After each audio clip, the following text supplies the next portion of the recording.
और ये बताइए कोचिंग इंस्टीट्यूट महासंघ का जनरल सेक्रेटरी हूँ। अच्छा, आप कितना सहमत है कि ये जो कार्रवाई हो रही है निगम की, ये पूरी तरह सही है या बिल्कुल गलत है? देखिए, कार्रवाई होना कोई गलत बात नहीं है, लेकिन कार्रवाई का तरीका गलत है।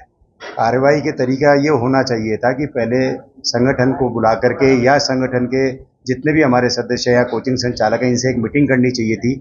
उनको एक रीजनेबल समय देना चाहिए था कि साहब ये प्रॉब्लम आ रही है। जयपुर में तो प्रॉब्लम आई नहीं, प्रॉब्लम आई दिल्ली में, और दिल्ली की प्रॉब्लम को लेकर के यहाँ वालों पर आरोप मंड दिए गए कि आप आज की आज सबको बंद कर दो। ये कोई समाधान नहीं था। अगर कहीं पर भी अगर उसमें असुविधा थी या कहीं पर नियम फॉलो नहीं हो रहे हैं तो उसको बाकायदा 2 दिन का, 3 दिन का, 5 दिन का समय देना चाहिए था कि आप अपना सामान निकालो, स्टूडेंट जो आ रहा है उसको 3 दिन का समय दो। ऐसा थोड़ी है कि कोचिंग में स्टूडेंट के बुक्स रह गई, आप सारा सामान अंदर रह गया, अब अगर उसको आप ऊपर पढ़ाना भी चाहते हो तो कैसे पढ़ाएंगे? तो इन सब चीज़ों को देखते हुए जो तरीका अपनाया गया वो तरीका गलत है। हम कहीं पर भी ये नहीं कह रहे कि बिना पैरामीटर्स के आप हमारे को पढ़ाने दो, लेकिन कम से कम हम जब पढ़ाएं तो पैरामीटर्स के लिए आपको हमारे को पैरामीटर्स देकर के एक नोटिस, तो ये जो आज दे रहे हो, आज आपने आंख बंद करके सबको दे दिए हैं और आप हमसे पूछ रहे हो आपके पास है कि नहीं है। आपके पास भी रिकॉर्ड होना चाहिए कि आपने किसको दिया और किसको नहीं दिया। आप खाली आकर के हमारे को एक प्रिंटेड बना लिया, एक साइक्लो स्टाइल निकाल करके और उसके ऊपर एक नाम भर भर के सबको देते जा रहे हो, आपके पास है कि नहीं है, आपके पास है कि नहीं है। इसका मतलब आप खुद को रिकॉर्ड मेंटेन नहीं करते हैं क्या? लाइब्रेरी भी शामिल की? बिल्कुल है, लाइब्रेरी भी है, आपका हॉस्टल्स भी है। हमारा जो संगठन है वो बाकायदा लाइब्रेरी और हॉस्टल्स को भी केयर करता है। और हम लोग एक ही बात पे हमारे को तकलीफ है कि भाई सरकार को कोई भी अगर इस तरह की कार्रवाई करनी थी तो एक उचित समय तो देना चाहिए था, बात तो करनी चाहिए थी। ये कोई समाधान नहीं हुआ कि आप आए और आपने ताला बंद कर दिया, अंदर अगर सामान पड़ा है तो भी कर दिया।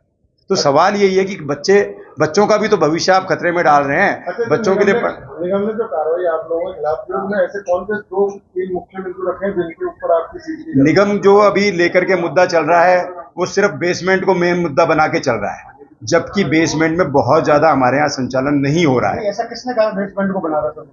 वो आकर के सबसे पहले बेसमेंट ही सील कर रहे हैं। नहीं, कोई बेसमेंट, बिल्कुल बेसमेंट ही सील हुए हैं, मैक्सिमम सील। सर, एक मिनट, आपकी गलत जानकारी है। हाँ बताइए। एक भी बेसमेंट सील नहीं किया। क्यों नहीं किया? बताओ। नहीं, कैसे नहीं हुआ? हाँ, क्यों नहीं, कौन कह रहा है? हाँ, देखिए, अपन मुद्दे से नहीं भटके। मुद्दा यही है, बाकायदा हुए हैं, और सवाल ये है कि भाई बच्चे पढ़ने वाले उनका क्या दोष है, पढ़ाने वाले टीचर्स का क्या दोष है? अगर कहीं पर समस्या है तो उसका समाधान देना चाहिए। तो सर, आपने एक तो बेसमेंट का मुद्दा बताया जी, बाकी तो फायर फाइटिंग का है, उसके लिए हम सहमत है, बाकायदा बहुत लोगों ने ले रखा है। अगर किसी के यहाँ कोई कमी है तो उसके लिए उसको बाकायदा एक समय देना चाहिए, नोटिस देना चाहिए कि भाई आप इसको दुरुस्त कर लीजिए, अदरवाइज हम सीज कर देंगे। और तीसरा मुद्दा यही है कि भाई ये जो तरीका है बिल्कुल गलत है। आप बरसात में पानी, आपको एक पैरामीटर्स डिसाइड करने पड़ेंगे। आपने एक सिंपल पैरामीटर ले लिया, बेसमेंट बंद कर दो, ये नहीं होना चाहिए। आप बताओ ना, अगर बेसमेंट में संचालन कर रहे हो तो उसके लिए आपको क्या क्या पैरामीटर्स चाहिए, आज दे रहे हो ना। आज बेसमेंट के अंदर 3 मंजिल बेसमेंट के अंदर 3 अंडरग्राउंड में पार्किंग चल रही है, क्या बंद कर देंगे आप उसको? या अगर मान लो कहीं पे हॉस्पिटल चल रहा है उसको बंद कर देंगे, मॉल चल रहे हैं उसको बंद कर देंगे? नगर निगम में खुद का ऑफिस चल रहा है, ऐसा थोड़ी है। आप ये थोड़ी ये क्राइटेरिया ले लिए कि बेसमेंट बंद कर दो। और सबसे सॉफ्ट टारगेट क्या कोचिंग है? कोविड आया, सबसे पहले कोचिंग बंद कर दो। हम लोगों ने उस टाइम पर भी आंदोलन करके कोचिंग खुलवाई। तो सवाल ये है कि जरा सा कोई भी प्रलय आई वहां पर, और आप यहाँ पे, जबकि आप यहाँ देखिए, अभी हमारे अध्यक्ष साहब ने बोला कि यहाँ पर जयपुर सबसे अच्छी सुविधाएं दे रहा है और सुधार करेंगे धीरे धीरे सभी आप लोगों के साथ में लेकर के, और आप लोगों के थ्रू भी, हम माध्यम से भी हमारी भावना को सरकार तक पहुंचाना चाह रहे हैं, मीडिया के थ्रू भी पहुंचाना चाह रहे हैं कि ये एक ज्वलंत मुद्दा है, ये देश के भविष्य का मुद्दा है। जहां हम लोग IAS RAS क्रिएट करते हैं, जो देश को संभालते हैं, आज उन्हीं लोगों के साथ में इस तरीके का अगर अन्याय हो रहा है तो वो उचित नहीं है। बड़े कोचिंग संस्थान जिनके ऊपर में कार्रवाई हुई है, वे लोग इसमें आप लोगों के बड़े कोचिंग संचालन पे अभी यहाँ पे जयपुर में कोई ऐसी कार्रवाई, बड़ी कार्रवाई नहीं हुई है। और बड़े डेफिनेशन क्या है? पहले एक बार डेफिनेशन। अभी बड़े इंस्टीट्यूट्स जो है, अभी हम लोग यही प्रयास कर रहे हैं कि पहले, सबसे पहले वो अगर वहाँ शिफ्ट होते हैं, बड़े लोग अगर शिफ्ट होंगे, वहाँ पे एक माहौल बनेगा तो धीरे धीरे छोटे लोग भी वहाँ जाना पसंद करेंगे। सर, एक सरकार कोचिंग एक्ट लेके आ रही है, उसको लेकर सुझाव भी मांगे गए। सुझाव अभी तक भी क्या होता है कि सुझाव खाली कागजों में मांगे गए हैं, हम लोगों से व्यक्तिगत रूप को बुला करके हमारे से कोई सुझाव नहीं मांगे गए। इसके लिए अभी मेरी कमिश्नर साहब से जब बात हुई थी तो उन्होंने भी ये कहा कि भाई आप लिखित में दोबारा दीजिए, पुराने कोई भी सुझाव जो दिए गए थे वो अभी तक इन्होंने कहीं पर रिकॉर्ड पर नहीं लिए। देखो, नगर निगम के नियम इतने, कोई भी जो गवर्नमेंट के रूल्स ऐसे होते हैं जो जनरली फॉलो करना बहुत मुश्किल होता है। फॉलो नियम फॉलो करना ये बहुत नामुमकिन फॉलो चीज़ है। ये नामुमकिन तो नहीं है। जैसे एक चीज आपको बताऊं, जैसे मान लो किसी कॉम्प्लेक्स में किसी के एक 1000 स्क्वायर मीटर का जगह है। अब इसका मतलब उसके लिए वो फायर एनओसी कैसे लेगा वहां पे? तो ये छोटी छोटी जगह है जिसमें ले रखा है कि साहब किसी ने 500 फीट ले रखा है, किसी ने 700 फीट लगा रहा है, किसी ने 1000 फीट ले रखा है। वो कहाँ से मतलब एक पार्ट के लिए मतलब एनओसी लेगा? उसको एनओसी देता ही नहीं है। इस जैसे हॉल में 600 बच्चों को भर के रखना ये नियमों के देखो, सही है 600 बच्चे भर के रखना है तो बड़ी क्लास से लेना ये भी उचित नहीं है। लेकिन ऐसे कितने कोचिंग है जो 600 बच्चे 1000 बच्चे पढ़ाते हैं। ये तो ज्यादातर खुद ने देखा है सर, जो मौके पर जो चीज की है उसमें कई ऐसे कोचिंग इंस्टीट्यूट गए जिनमें फायर एनओसी नहीं मिली।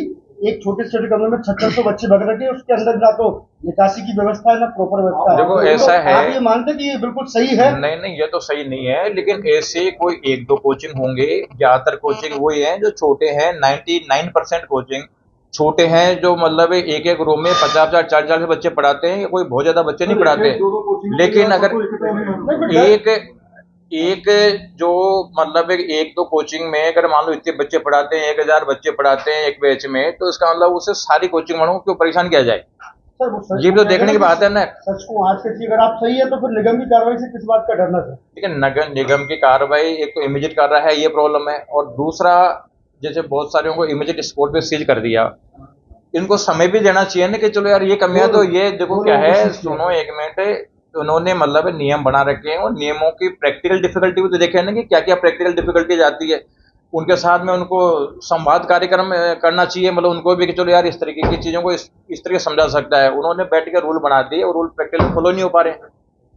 तो लोग ट्राई करते हैं, फिर भी उन्होंने इक्विपमेंट लगा रखे हैं, फायर फाइटिंग सिस्टम लगा रखे हैं, सारे सिलेंडर लगा रहे हैं, सब चीजें कर रखी है। लेकिन फिर भी कई जगह एनओसी नहीं मिल रही। बेसमेंट वैसे भी लगभग कोचिंग्स के काम में नहीं आते हैं प्रेजेंट टाइम में, और सबने अपने अपने इंतजाम कर रखे हैं जिससे कि इस तरीके की समस्या नहीं आए। लेकिन एक समस्या एक जगह आ गई तो उसका मतलब थोड़ी कि पूरे इंडिया में आ जाएगी। ऐसे तो बहुत सारी समस्या आती रहती है, जो कई लोग मर जाते हैं, तो उसका मतलब थोड़ी कि सभी जगह मतलब है कि वो एफर्ट्स किया जाए, इस तरीके के बंद कर दिया जाए। कोचिंग वालों को टाइम मिलना चाहिए इस तरीके की समस्या समाधान के लिए। नगर निगम के अधिकारियों को एक सेमिनार लेके इनको समझाना चाहिए कि किस किस तरीके से कर सकते हैं। बाकी फायर सिस्टम लगभग सारी कोचिंग इंस्टीट्यूटों ने लगा रखा है, लाइब्रेरीज ने लगा रखा है, और कुछ छोटी मोटी कमियां हैं तो वो भी दूर करेंगे। लेकिन सबको टाइम भी मिलना चाहिए। और दूसरा, जो कोचिंग हब बना हुआ है, तो कोचिंग हब में एक कॉमर्शियल रेट से मतलब जमीनें दी जा रही है, जगह लॉट की जा रही है, जबकि इसको रियायती दर पे होना चाहिए। और अगर छोटी छोटी कोचिंग है बहुत सारे परचेज नहीं कर पाए हैं, तो उसका मतलब है कि बड़े कोचिंग इंस्टीट्यूट्स परचेज करके उनको रेंट पे या लीज पे देने का इंतजाम भी किया जा सकता है। लेकिन उनको भी कंसेशनल रेट में मिले तो अच्छी सेफ जगह मिल सकती है।